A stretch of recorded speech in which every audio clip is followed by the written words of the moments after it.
Vivre au masculin, courage d'être homme. Je situe cette question de la virilité, de la masculinité qui traverse notre horizon culturel dans un cadre qui est celui aujourd'hui de la perte des évidences naturelles. C'est-à-dire que, pour moi, c'est profondément lié, la déculturation de la foi, l'exculturation du christianisme, la perte de la foi engendre pas simplement un éloignement de Dieu, mais aussi, conséquemment, une perte du sens de Dieu qui conduit à la perte du sens de l'homme. Qu'est-ce que c'est qu'être homme? Qu'est-ce que c'est qu'être femme? Et finalement, on est dans un contexte où ces évidences qui étaient naturelles, qui étaient notre héritage, qu'on avait reçu de l'exemple même de nos propres parents, avec la décomposition de la famille, des théories comme le gender, conduisent à ne plus savoir ce que c'est qu'être homme, qu'est-ce que c'est qu'être femme, qu'est-ce que c'est que l'amour, qu'est-ce que c'est que la sexualité, etc. Et avec parfois l'idéologie de vouloir ce qu'on appelle le constructivisme, se construire une nouvelle humanité à partir de certaines images de soi qu'on veut valoriser. Donc c'est derrière ces questions, vous voyez, que l'on va aborder sur l'identité masculine, eh bien, c'est des questions qui renvoient à un fond idéologique qui traverse nos sociétés. Alors à cela s'ajoutent quelques considérations que je voudrais rappeler, quelques considérations par rapport au contexte aussi historique. Je pense en particulier au mouvement féministe qui a renforcé la conscience de soi chez beaucoup de femmes. Et du coup, ce même travail de valorisation, ce qui est positif, de l'image de la femme, du statut de la femme, s'est fait parfois au détriment de l'identité masculine, sans qu'il y ait aussi cette redécouverte, cette manière de pouvoir s'approprier l'image de la masculinité et de la paternité. Je voudrais insister sur un point qui me semble aussi important lorsqu'on aborde ces questions touchant à ce que c'est qu'être un homme, ce que c'est qu'être une femme. Il nous faut nous rappeler aussi que nous sommes dans une situation de crise. Et donc, toute crise, qu'elle soit économique, sociétale, culturelle, entraîne une insécurité. Et je crois que toutes ces questions touchant à la masculinité, à la virilité, la question de la place de l'homme, avec le brouillage des repères anthropologiques, intervient aussi dans un contexte où il y a une insécurité qui frappe beaucoup de nos contemporains et des hommes en particulier, avec bien sûr la question professionnelle. Et certains d'entre vous peut-être sont aussi aux prises avec cette difficulté. On a un besoin de protection, on a un besoin de maternage. Et ces besoins de protection, on va essayer de les rechercher peut-être d'une manière qui sera un peu maternisante, qui sera peut-être fusionnelle. Quand on est exposé dans une situation où là, on a perdu ses repères, eh bien, on cherche des lieux protecteurs, des lieux maternisants, et ce qui peut amener un repli sur soi. On le voit dans la psychologie offensée d'un certain nombre de personnes qui, dans cette situation de crise, en viennent à se replier, à se rapatrier sur elles-mêmes. Dernier élément dans ce contexte historique, vous voyez, qui est à l'arrière-fond de nos réflexions sur la masculinité, il y a bien sûr ce grand leitmotiv qui est un slogan de 68, il est interdit d'interdire la dévalorisation de la figure du père, de la figure de l'autorité, de l'antécédence, de la mémoire que représente le père. Cette rébellion s'est faite peut-être face aux excès d'une espèce d'absolutisation et des abus de pouvoir par rapport à cette autorité dont on avait pu souffrir. et qui a amené, je dirais, en compensation cette volonté de voir se créer par soi-même en s'appuyant avec toutes les philosophies que l'on connaît à partir du XVIIIe siècle, où l'homme est amené à se construire lui-même. Et donc cette rébellion s'est attaquée à Dieu lui-même, et je pense à cette réflexion que faisait Prévert, notre Père qui êtes aux cieux, restez-y. L'image du Père qui se trouve en l'homme a aussi été dévalorisée. On s'attaque à Dieu et à l'image de Dieu qui se trouve en l'homme. On s'attaque à la figure paternelle. Voilà quelques, je dirais, causes qui sont à la fois historiques, sociologiques, idéologiques, que je ramasse rapidement. Je voudrais simplement, et je l'ai fait sur tel ou tel point, essayer de mettre en valeur, en exergue, un certain nombre de ces éléments qui nous font dire aujourd'hui qu'il y a une crise de la masculinité et de la virilité.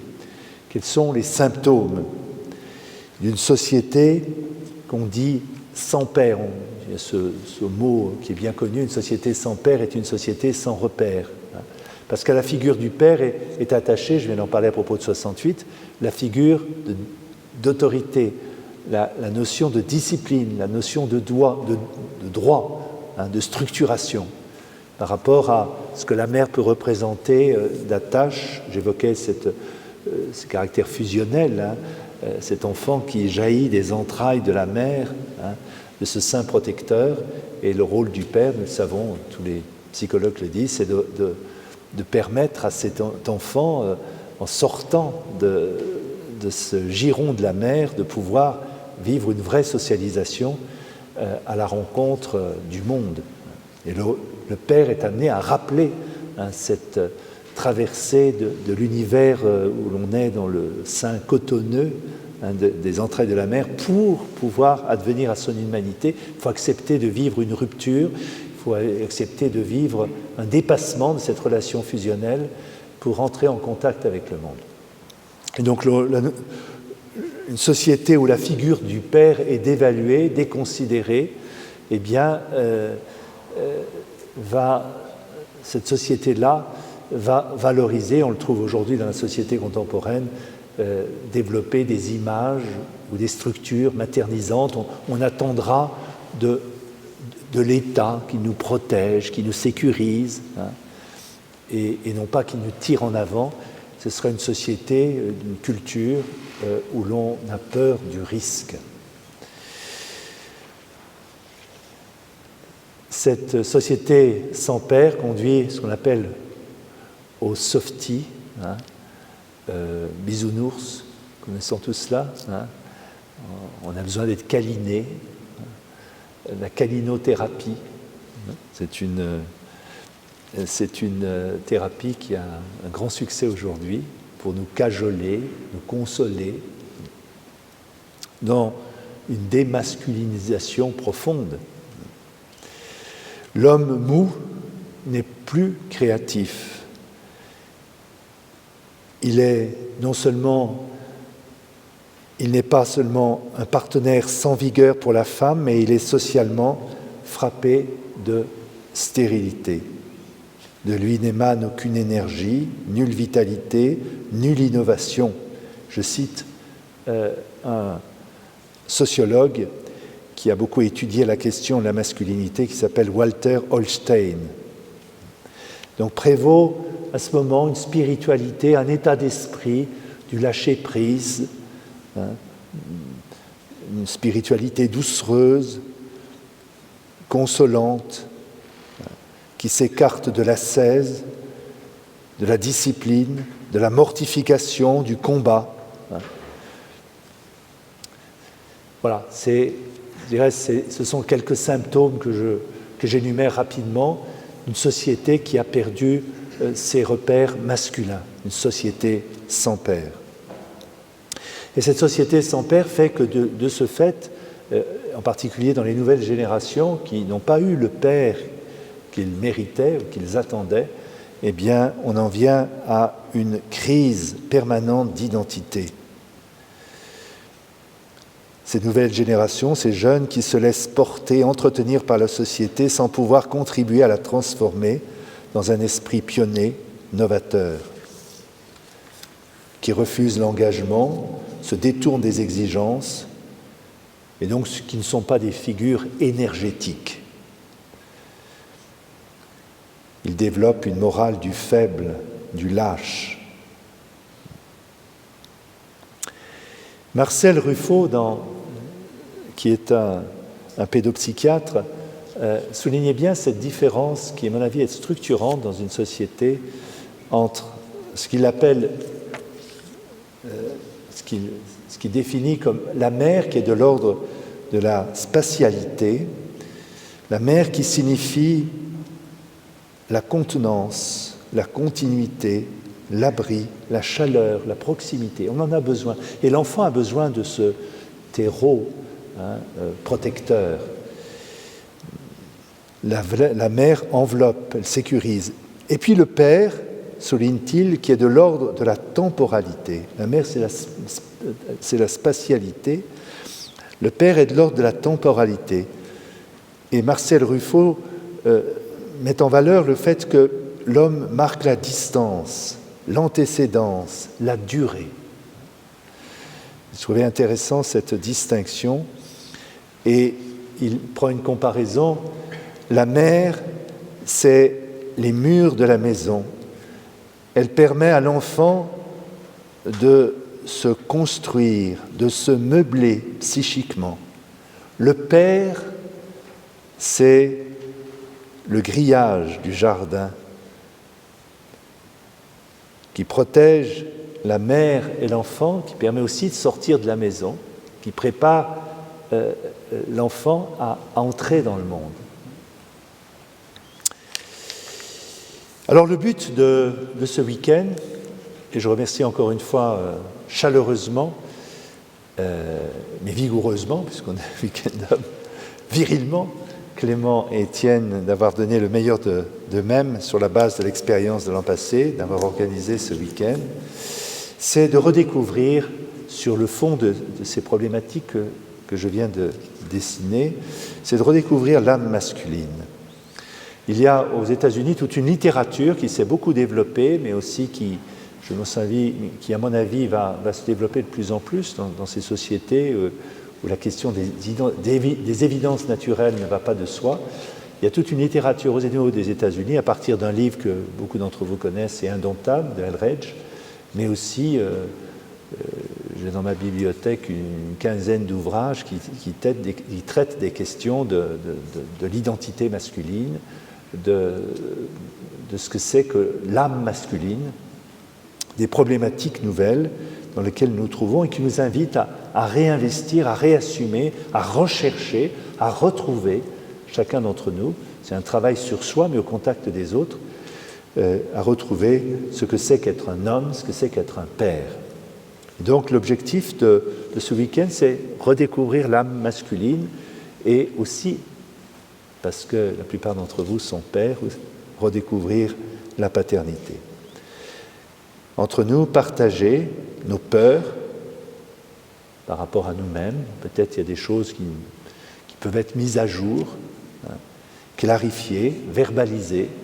Nos peurs par rapport à nos conjoints, nos enfants, par rapport à nos insécurités affectives, professionnelles, et même, je vais dire, sur le plan de la sexualité, on est entre hommes, une question qu'on peut aborder de manière claire, lisible, entre nous. De partager nos faiblesses, nos manques de confiance en nous-mêmes, nos inhibitions, parfois nos dépressions, pour retrouver notre vraie identité.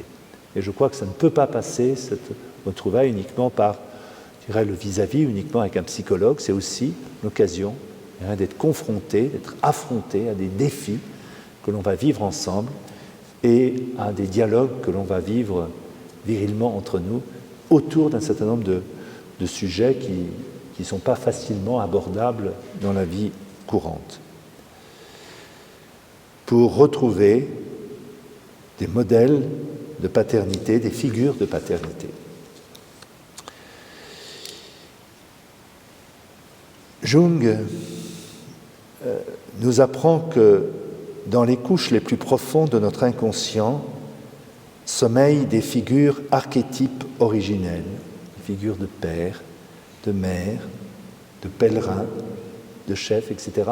Des figures qui ont habité notre propre enfance au contact peut-être de nos parents, de nos grands-parents, des figures d'excellence ou de lecture.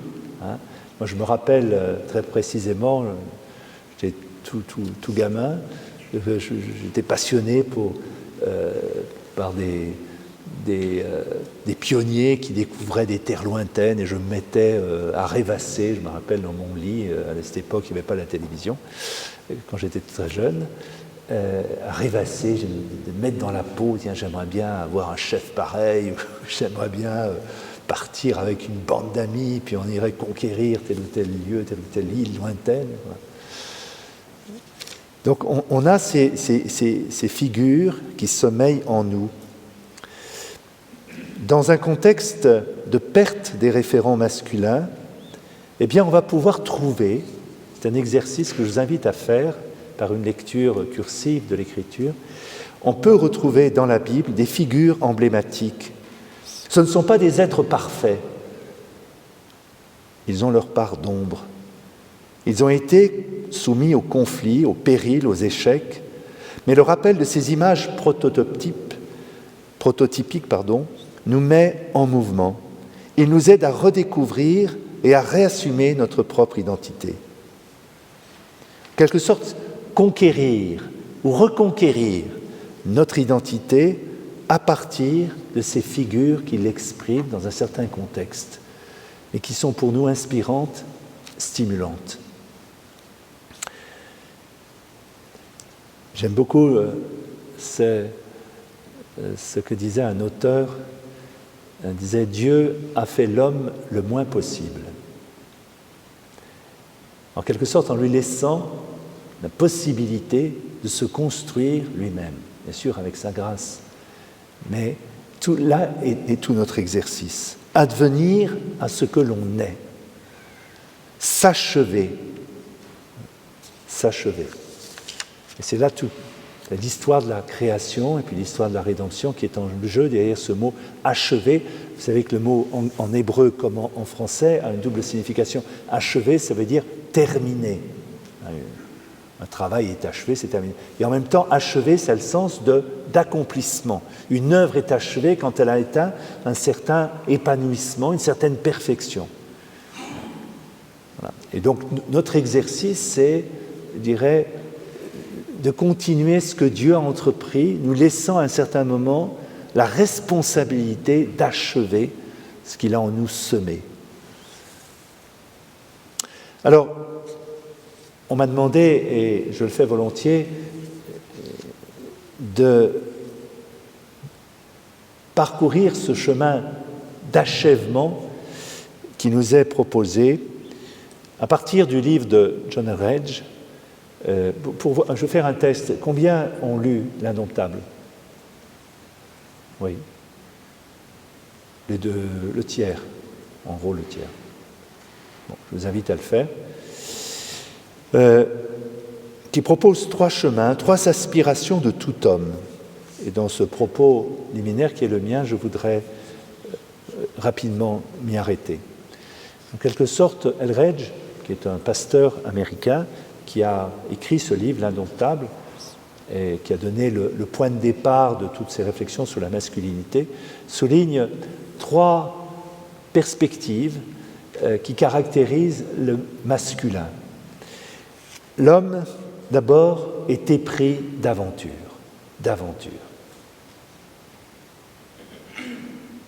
Alors nous avons dans la Bible, en partant de l'aventure, une belle aventure, et je vous invite à relire le livre de la Genèse, la figure d'Abraham. Abraham est un aventurier, c'est un pionnier. Quitte ton pays. Voilà, il quitte sa terre et il s'en va vers une terre qu'il ne connaît pas. Il fait confiance à Dieu qui l'appelle. Et dans cette aventure, il va perdre son nom, ou plutôt voir transformer son nom. Vous savez, quand Dieu appelle quelqu'un, il le transforme et le nom qui exprime l'identité est changé aussi par cette initiative de Dieu qui le sollicite.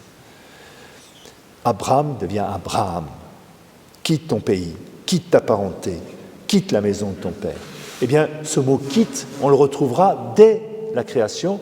Adam est invité à quitter. Tu quitteras ton père et ta mère, tu t'attacheras à ta femme. Donc, fondamentalement, dans cette figure d'Adam, qui est le modèle premier de l'homme, eh bien, il y a cet ADN, il faut qu'il parte. La sortie, dirait le pape François. L'homme est profondément porte en soi ce désir d'une aventure. Se détacher de ses liens familiaux, se détacher des figures parentales qu'on a intériorisées,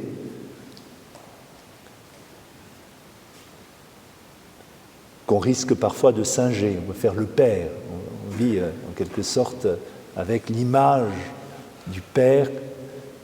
Donc il y a un côté positif, quand on a une paternité qui a été réussie, on peut s'accrocher à cette image pour se dire qu'est-ce que c'est qu'être père. Moi je sais que j'ai eu la joie d'avoir un père magnifique. Mes parents ont vécu 70 ans ensemble.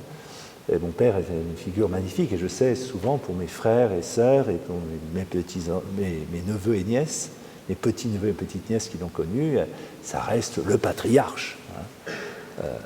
Il a, à la guerre, un petit épisode, mes parents avaient, moi je n'étais pas né, je suis en fin 52, mais mes parents avaient à l'époque 5 enfants. Ils habitaient Saint-Étienne, arrive le moment de la guerre, mon père a été mobilisé, peu de temps, il a réussi non, il a été libéré, et il vivait dans une petite maison près de la gare de Saint-Étienne. En 1944, des avions alliés arrivent sur Saint-Étienne et ils veulent freiner les troupes allemandes qui commençaient à revenir en Allemagne, parce qu'il y avait eu le débarquement. Donc, je pense que c'était genre fin 44, août 44, donc les troupes alliées progressaient dans le territoire, et pour freiner le retrait des troupes allemandes, les Alliés pilonnaient les installations ferroviaires, et donc pilonnage de la gare de Saint-Étienne. Mes parents habitaient une maison qui était à 500 mètres. Mon père prend la famille, tout le monde dans le jardin, et mes parents m'ont raconté après qu'ils voyaient les bombes tomber comme des petits saucissons dans un ciel qui était d'un bleu azuré. Et mon père prend toute la famille sort de la maison. Mon père dit « couchez-vous ». Il tient un enfant sous lui, protégé, et les autres à proximité, et toute la famille est en train de prier. Et mon père fait ce vœu « Seigneur, je t'offre ma famille. Et si tu le veux, prends un enfant et fais-en un prêtre un jour. » Il fait ce vœu. La bombe tombe, rien, plus rien. Toute la maison est détruite. Ma mère a reçu des éclats ou une jambe, mon père un tout petit peu sur le crâne. Ils en ont gardé la trace jusqu'à la fin de leur vie, mais enfin sans gros dommages. Et tous mes frères et sœurs ont été vraiment marqués par cette scène. Mon père qui a pris la famille en main, qui est descendu dans le jardin, qui a commencé à invoquer le Seigneur. Et mon père m'a raconté ça juste après mon ordination. Il m'a dit voilà, je voulais pas.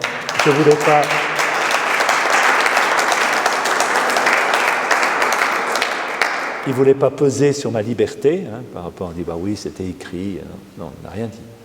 C'est après qu'il m'a raconté cette histoire. Bon, j'ai eu 2 frères qui sont rentrés chacun au séminaire, ça n'a pas abouti. Et moi qui ai commencé une vie professionnelle, le ministère des Finances, tac, Seigneur, mais... Voilà, donc, si vous voulez, il y a des effectivement des figures parentales positives, stimulantes, et puis il y en a qui n'ont pas eu de père. Et c'est vraiment un drame, parce que, par ricochet, eh bien, il y a une dévaluation, je l'ai dit tout à l'heure, de la figure paternelle, ou alors des figures tellement adhésives qu'on cherche à dupliquer absolument ce qu'a fait le père, se projeter continuellement à travers le père, de jouer au père. Et c'est pas ça la vraie liberté. Se détacher des liens familiaux, des figures parentales, se détacher du passé, des réalités visibles, des sécurités, des possessions, des images de réussite, de performance, en s'accrochant à ses lauriers, pour courir une aventure. Voilà, tel est, je dirais, ce que peut nous rappeler cette figure d'Abraham, cette figure de l'aventurier. L'homme a besoin du pèlerin qui sommeille en lui. On ne possède pas Dieu, on part à sa rencontre sans cesse. Il faut être en route, sinon on s'engourdit. Le Chouraki, qui traduit la Bible à partir de l'hébreu, a fait une nouvelle traduction, et il traduit les béatitudes par « en marche ». Notre vocation profonde d'homme, c'est d'être des pèlerins, c'est d'être des itinérants. On marche avec Dieu vers Dieu. Alors voilà, c'est cette première figure que souligne chez le Père, chez tout Père, chez tout homme, El-Rej. Il en a une deuxième. L'homme est un être de combat. Alors je pense à une autre figure qui exprime bien le combat. Autant Abraham, pour moi, certes, il a à vivre des combats, mais il est lié à ce départ, à cette marche, à tracer, à avoir une trajectoire, à vivre des déplacements. Un être de combat, c'est Samson, la force qui vient de Dieu. L'homme authentique affrontera les défis de la vie. Il aura affronté la faiblesse, la peur, les échecs, les péchés. Il aura à mettre sa vie en jeu, à prendre des risques. Il continue le combat malgré ses plaies. Je pense bien sûr à cette figure pour nous plus qu'emblématique, qui est le Christ en agonie. Il s'exposera au péril de mourir. Saint Paul parle du combat de l'apôtre, cet homme qui lutte. Alors bien sûr, il y a la figure de Jacob aussi, qui lutte avec l'ange de Dieu. Beaucoup de figures de combat dans l'Écriture, et qui sont des figures masculines. Dans le monachisme ancien, on comprenait la vie spirituelle comme une lutte. Saint Benoît, que je cite, invite les moines à prendre les armes contre l'ennemi pour servir le vrai roi. Se battre contre les passions, les démons. C'est le sens de la chevalerie au Moyen-Âge, c'est le sens des Knights of Columbus aux États-Unis, qui se sont développés un peu partout dans le monde. Cette notion vraiment liée à la chevalerie, de pouvoir vraiment être des hommes qui luttent. Mais il y a des luttes qui font sombrer dans la violence, et je pense bien sûr à des tas de jeunes qui n'ont pas eu des images de père, qui montrent que la lutte est d'abord une lutte avec soi-même pour vaincre ses propres passions, et du coup se livre à des mouvements fanatiques, frénétiques. Je pense au fondamentalisme djihadiste, qui touche justement des jeunes qui n'ont pas eu de figure forte de paternité, et qui trouvent là, dans l'expression de ces idéologies religieuses, ce sens du combat. Mais un combat, du coup, qu'ils dressent contre, qui les amène à lutter contre les autres, et non pas d'abord contre soi-même.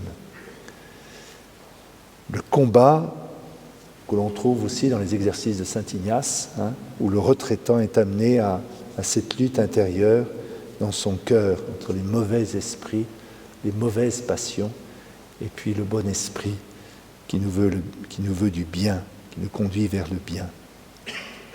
La compagnie de Jésus qu'a fondée Ignace était une milice formée des combattants.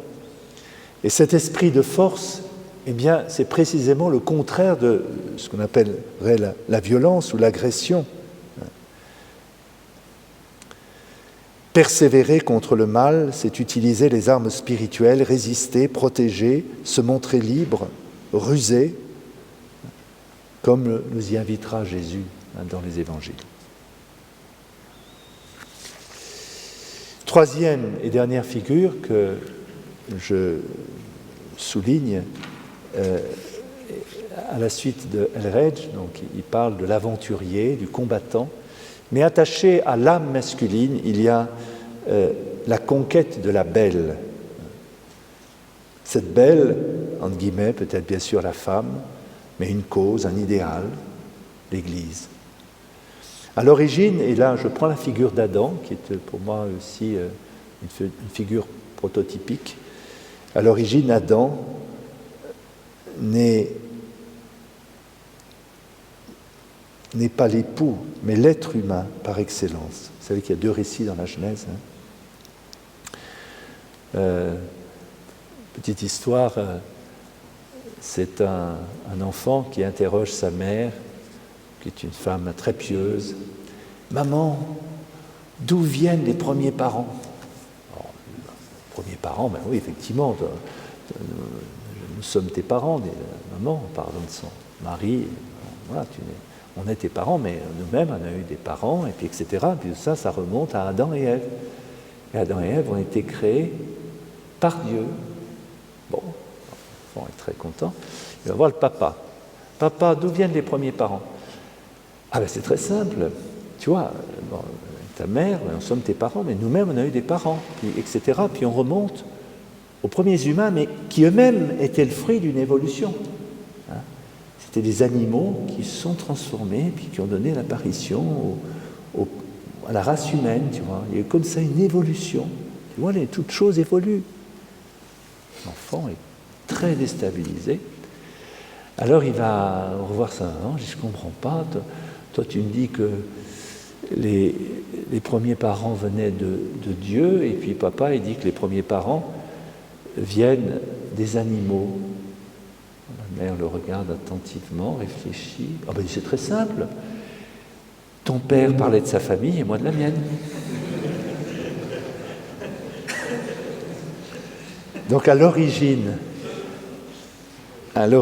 Adam, dans le premier récit, c'est la figure de l'humain au sens générique du terme. Alors qu'on verra ensuite la distinction homme-femme, Adam et Ève. On a 2 récits de la Genèse. Genèse 1, c'est sagesse de Dieu. On pourrait dire que c'est un récit évolutionniste. Dieu crée le premier jour le monde minéral, végétal, animal, et puis ensuite il crée l'homme. Le 6e jour, il est ravi de l'œuvre qu'il a faite. Et puis dans le Genèse 2, ce qui est souligné, c'est pas seulement la sagesse de Dieu, mais la finalité du projet de Dieu, la finalité de la création. C'est un récit créationniste. Dieu crée l'homme en premier lieu, il crée ce qui est le but de la création, et tout s'ordonne à partir de lui. Donc ces 2 récits sont très intéressants parce qu'ils nous montrent quelque chose qui est de l'ordre du projet progressif de Dieu qui fait advenir les êtres les uns à la suite des autres jusqu'au couronnement qu'est l'homme. Et le deuxième part de la finalité, de la fin de la création qu'est l'homme, et tout s'explique ensuite à partir de lui. Alors oui, Adam s'éprouve seul. Aucun être vivant ne peut combler sa solitude. Vivre pour soi ne suffit pas. Dieu crée alors un être à partir de son côté, de son cœur, de son insatisfaction, de son manque. Et l'homme va s'écrier « Voici l'os de mes os et la chair de ma chair. Ainsi l'homme laissera-t-il son père et sa mère pour s'attacher à sa femme et tous deux vont devenir une seule chair. » Je cite là Genèse 2, 24. L'homme et la femme forment une unité. L'homme parvient à la plénitude de lui-même quand il parvient à une bonne relation avec la femme. Tous deux se complètent. L'homme et la femme forment une unité et en même temps, cette unité se traduit par le don de soi. C'est la femme et l'enfant qui font vivre le Père. L'homme est à l'image de Dieu et à la ressemblance de Dieu. Image, c'est-à-dire le don de Dieu que Dieu fait à l'homme, et ressemblance, c'est la visée que Dieu a pour l'homme. Il faudrait repartir. Je vous laisserai pour plus d'explications l'hébreu et le grec qui traduisent. Vous voyez, le mot image, ça veut dire que l'homme ne se comprend qu'à partir de Dieu. Et la ressemblance, c'est le mouvement, la tension par lequel l'homme va essayer de correspondre à cette image qui est en lui. Et il y a en nous cette double perspective. À la fois, profondément, nous habitons, sommes investis de l'image de Dieu, et en même temps, nous cherchons la ressemblance. Les pères de l'Église ont beaucoup souligné cette distinction entre image et ressemblance. L'image nous donne une identité, la ressemblance, une tension, un mouvement. La tension entre ces deux termes définit l'identité de l'homme. L'homme ne deviendra semblable à Dieu que s'il noue avec la femme une relation de même qualité que celle aux origines, sans subordination, sans mésestime, sans opposition, sans division. La femme va être le meilleur moyen de se connaître lui-même, d'advenir à lui-même. Donc fondamentalement, quand je parle de la figure d'Adam pour souligner combien que cette femme soit une femme physique, ou que ce soit pour nous l'Église, engagée dans la vie consacrée, combien cette figure de la femme, de la conquête, de la belle, que nous prendre l'expression que l'on trouve dans un certain nombre de films et que met en valeur Elredge, c'est cette tension vers un être qui nous permet de nous compléter et d'advenir à nous-mêmes, alors qu'on a reçu une image et qu'on tend vers une ressemblance. Ces figures sont fondatrices de notre masculinité. Donc voilà, donc ces trois, et je m'arrête là, ces trois perspectives que Elredge met en valeur et qui pour nous aussi ont une signification très profonde: l'aventure, la conquête de la belle et le combat.